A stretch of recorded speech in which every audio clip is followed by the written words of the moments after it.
and B, who disclosed their overseas income and or paid due tax but could not declare the asset acquired. For category A, the limit of undisclosed income or asset is proposed to be up to 1 crore rupees. They need to pay 30% of fair market value of asset or 30% of undisclosed income as tax and 30% as additional income tax in lieu of penalty, and would thereby get immunity from prosecution. For category B, asset value is proposed to be up to 5 crore rupees. Here, immunity from both penalty and prosecution will be available with a payment of fee of 1 lakh rupees. Rationalizing penalty and prosecution. Multiplicity of proceedings are hindrance to the ease of doing business. I propose to integrate assessment and penalty proceedings by way of a common order for both. There will be no interest liability on the taxpayer on the penalty amount for the period of appeal before the first appellate authority, irrespective of the outcome of appeal process. Further, quantum of prepayment is being reduced from 20% to 10% and will continue to be calculated only on core tax demand. As an additional measure for reducing, I propose to allow taxpayers to even after reassessment proceedings have been initiated, and an additional 10% tax rate over and above the rate applicable for the relevant year. The assessing officer will then use only this updated return in his proceedings. There is already a framework for immunity from penalty and prosecution in the reporting. I propose to apply this framework for immunity to misreporting too. However, in such a case, the taxpayer will need to pay 100% of the tax amount as an additional income tax over and above due. Penalties for certain technical defaults, such as failure audited, non-furnishing of transfer pricing audit report, and default in furnishing statement for financial transactions, are proposed to be converted into fee.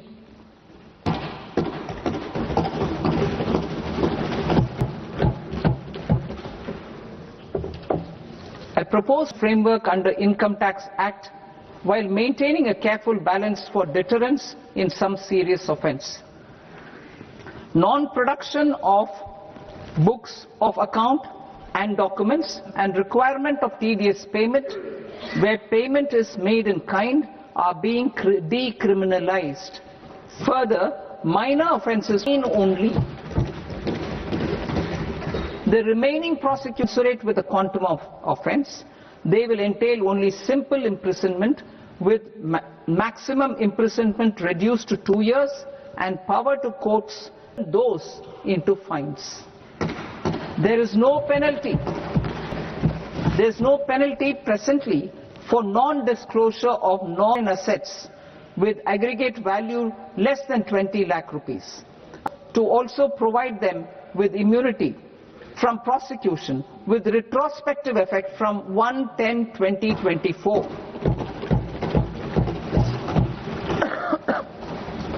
Cooperatives. Deduction is already allowed to a primary cooperative society engaged in supplying milk, oilseeds, fruits raised or grown by its members. I propose to extend this to also include supply of cattle feed and cotton seed produced by its members. I propose to allow inter-cooperative society dividend income as deduction under the new tax regime to the extent it is to its members. I further propose to allow exemption to dividend income received by a notified national cooperative federation on their investments made in companies up to 31/1/2026. This exemption would be allowed only for dividends further member cooperatives. Supporting IT sector as India's growth engine. India is a global leader in software development services, IT-enabled services, knowledge process outsourcing services, and contract R&D services to software development. These businesses and their segments are quite interconnected with each other.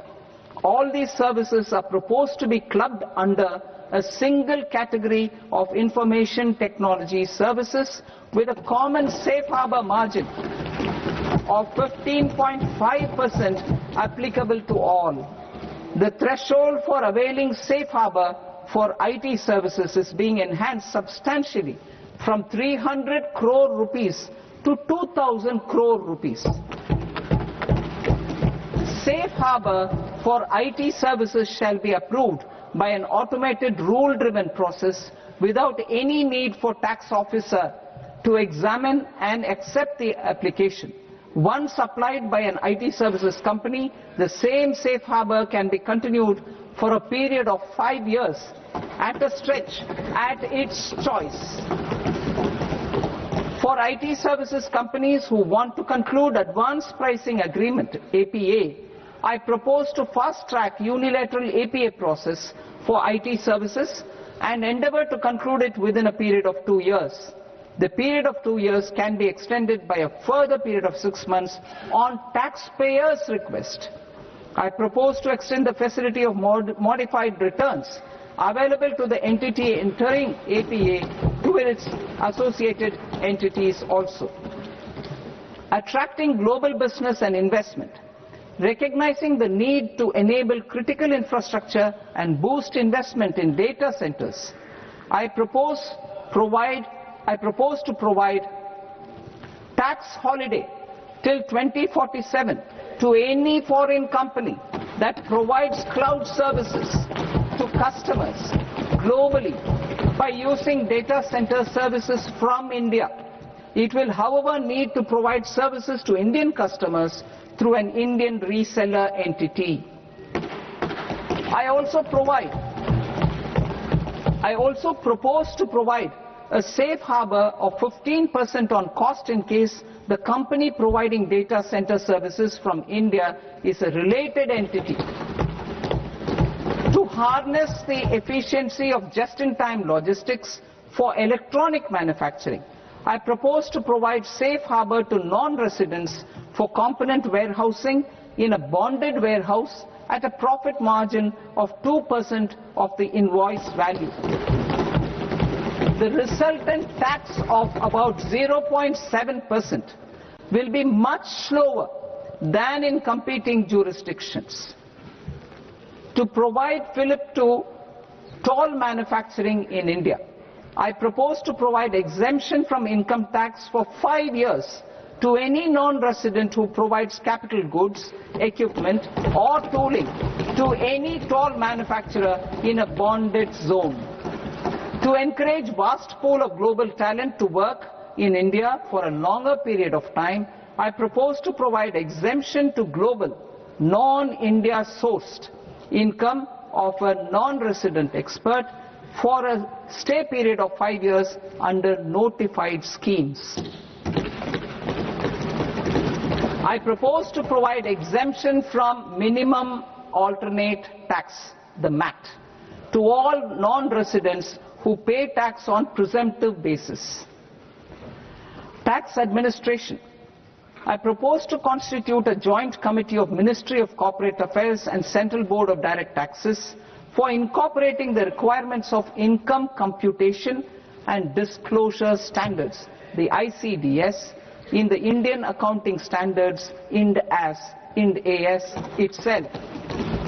Separate accounting requirement based on ICDS will be done away with from the tax year 27-28.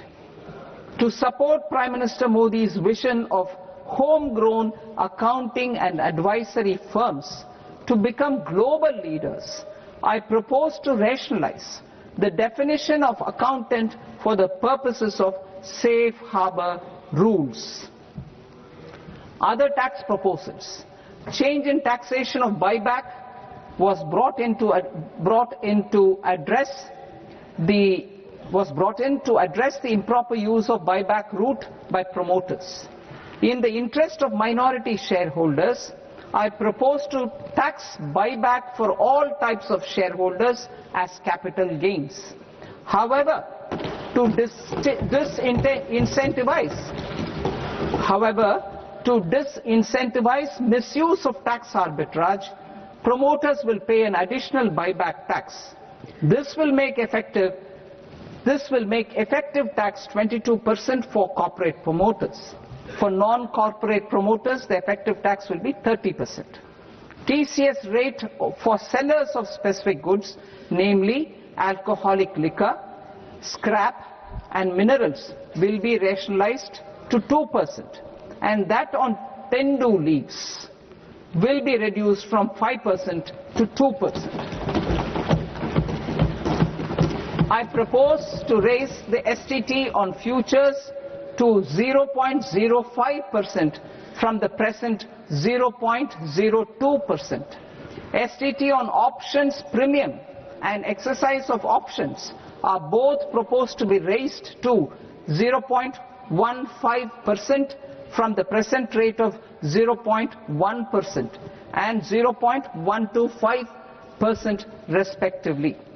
We reformed the taxation landscape for corporates in 2019 by providing them a simplified regime with lower tax rate so that they could productively focus on business rather than on claim of deductions and exemptions. Companies to shift to the new regime, set off of brought forward MAT credit, minimum alternate tax credit, proposed to be allowed to companies only in the new regime. Available MAT credit is proposed to be allowed to an extent of the tax liability in the new regime. MAT is proposed to be made final tax, so there will be no further credit accumulation from 1st April 2026. In line with this change, the rate of final tax is 15% from the current MAT rate of 15%. The brought forward MAT credit of taxpayers accumulated till 2026 will continue to be available to them for set-off as above. Indirect taxes. I shall now take up proposals related to indirect taxes. My proposals for customs and central excise aim to further simplify the tariff structure, support domestic manufacturing, promote export competitiveness, and correct inversion in duty. To continue weeding out long-continuing customs duty exemptions, I propose to remove certain exemptions on items which are being manufactured in India or where the imports are negligible. Similarly, to further simplify the process of ascertaining the rate of duty applicable on a particular item, I propose to incorporate certain effective rates in various customs notifications to the tariff schedule itself. I shall now take up sector-specific proposals. Promotion of exports of marine, leather and textile products. I propose to increase the limit for duty-free imports of specified inputs used for processing seafoods for export from the current 1% to 3% of FOB value of the previous year's export turnover. I also propose to allow duty-free imports of specified inputs, which is currently available for exports of leather or synthetic footwear, to exports of shoe uppers as well. I propose to extend the time period for export of final product from the existing 6 months to 1 year for exporters of leather or textile garments, leather or synthetic footwear and other leather products. Energy transition and security. I propose to extend the basic customs duty exemption given to capital goods used for manufacturing lithium-ion cells for batteries to those used for manufacturing lithium-ion cells for battery energy storage systems also. I propose to exempt basic customs duty on import of sodium antimonate for use in manufacture of solar glass. Nuclear power. I propose to extend the existing basic customs duty exemption on imports of goods required for nuclear power projects till the year 2035 and expand it for all nuclear plants irrespective of their capacity. Critical minerals. It is proposed to provide basic customs duty exemption to the import of capital goods required for the processing of critical minerals in India. Biogas blended CNG. I propose to exclude the entire value of biogas while calculating the central excise duty payable on biogas blended CNG. And defense aviation. I propose to exempt basic customs duty on components and parts required for the manufacture of civilian training and other aircrafts. It is proposed to exempt basic customs duty on raw materials imported for the manufacture of parts of aircraft to be used in maintenance, repair or overall requirements by units in the defense sector. Electronics. To deepen value addition in the consumer electronics sector, I propose to exempt basic customs duty on specified parts used in the manufacture of microwave ovens. Special economic zone. To address the concerns arising about utilization of capacity by manufacturing units in the special economic zones due to global trade disruptions, I propose as a special one-time measure to facilitate sales by eligible manufacturing units in SEZs to the domestic tariff area at concessional rates of duty. The quantity of such sales will be limited to a prescribed proportion of their exports. Necessary regulatory changes will be undertaken to operationalize the measures while ensuring level playing field for the units working in the DTA. Ease of living. To rationalize the customs duty structure for goods imported for personal use, I propose to reduce the tariff rate on all dutiable goods imported for personal use from 20% to 10%. To provide relief to patients, particularly those suffering from cancer, I propose to exempt basic customs duty on 17 drugs or medicines. I propose also to add 7 more rare diseases for the purposes of exempting import duties on personal imports of drugs, medicines and food for special medical purposes used in their treatment. Customs process. India's role and share in the global trade is poised for a major leap in line with our ambition and journey towards Vikasit Bharat. In this regard, I propose many measures for custom processes to have minimal intervention for smoother and faster movement of goods and greater certainty to the trade. Trust-based systems. I propose to enhance duty deferral period for Tier 2 and Tier 3 authorized economic operators, known as AEOs, from 15 days to 30 days. I propose to provide eligible manufacturer importers the same duty deferral facility. This should encourage them to get themselves accredited as a full-fledged Tier 3 AEO in due course. To provide greater certainty and for better business planning, I propose to extend validity period of advance ruling binding on customs from the present 3 years to 5 years. In the spirit of the whole of government approach,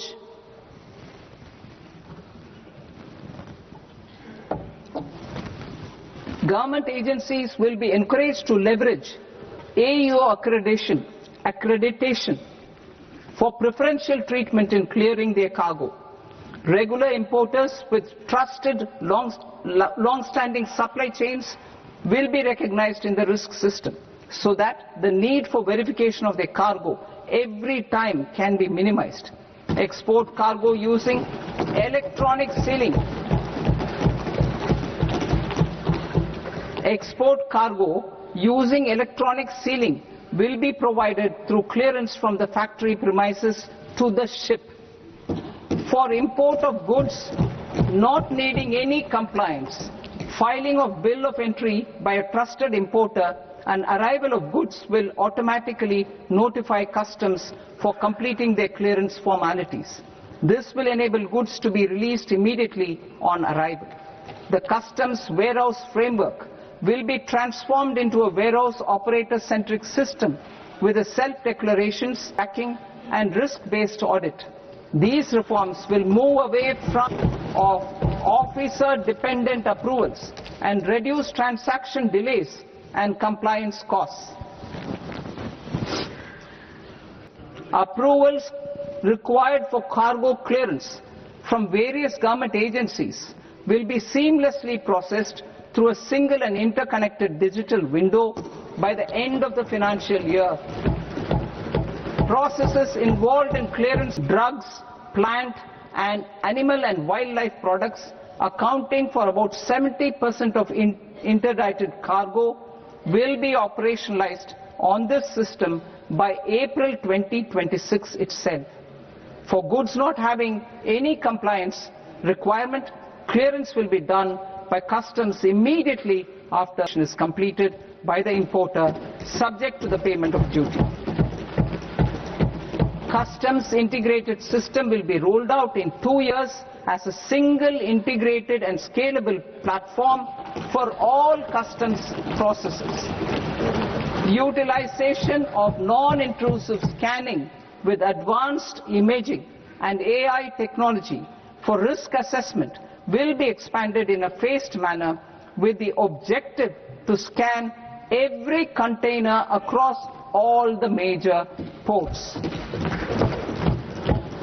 New export opportunities to support Indian fishermen to fully harness the economic value of marine resources beyond our territorial waters. The following measures will be taken. A. Fish catch by an Indian fishing vessel in exclusive economic zone or on the high seas will be made free of duty.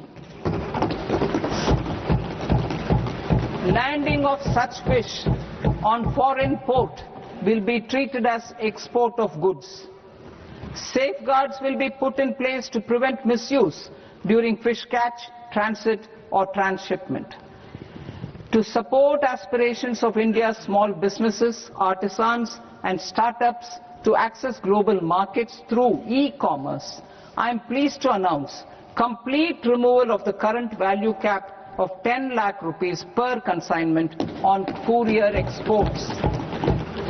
In addition, handling of rejected and returned consignments will be improved with effective use of technology for identifying such consignments. I propose to revise provisions governing baggage